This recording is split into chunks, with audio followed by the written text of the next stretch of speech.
కొడుక ఆ పొలం చూసినావారా ఈ వర్షాలకు ఎట్లున్నదో? పొలం కాడికే పోయేస్తానమ్మా. ఈ వర్షాన్ని పొలం మొత్తం అడుకున్నది. ఈ చెడగొట్టు వానలు చేయబట్టి మొత్తం పోయింది. అర కొడుక ఏం అక్కారు అవునే అమ్మా, ఇసలు మనం పెట్టుబడి పెట్టినామన్నా పైసలు వస్తాయో రావు. పెట్టుబడి బంధం వెళ్ళపోతే ఎట్లా అన్న? 4 నెలల నుంచి కష్టపడ్డదంతా పోయినట్టేనా ఇక? అవునే చెల్లె, ఇప్పుడు మన పరిస్థితి ఒక్కరిదే కాదు, ఊరంతా రైతులందరూ కూడా అదే పరిస్థితి. మరి ఎట్లా అన్న? ఇప్పుడు పంటలన్నీ నష్టపోయిన వాళ్ళకి గవర్నమెంట్ ఏదో ఇస్తా అంటుంది కదా, అది నిజమేనా? అవును చెల్లె, న్యూస్లో కూడా చెప్తారు, పేపర్లు కూడా పడ్డది. నేను ఈవో మేడం వచ్చిపోయింది అడిగా, చూడాలా మరి. అన్న 4 నెలలు కష్టపడ్డది, ఒక్కరోజు వాన వల్ల మొత్తం ఆగమైంది కదన్నా. అవునా చెల్లె, మన రైతులకి ఇది అలవాటే కదా, ఒక పంట పోతుంది, ఒక పంట వస్తుంది. మరి ఇంకెందుకన్నా ఈ వ్యవసాయం చేస్తాను, సపటికేమైనా జాబ్ చూసుకో కదా.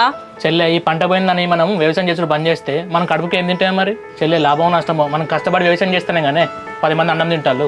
ఆ 10 మందిని పక్కన పెట్టన్నా, ఈ నష్టం వల్ల మనకే తిండి లేకుండా అయిపోతుంది కదా.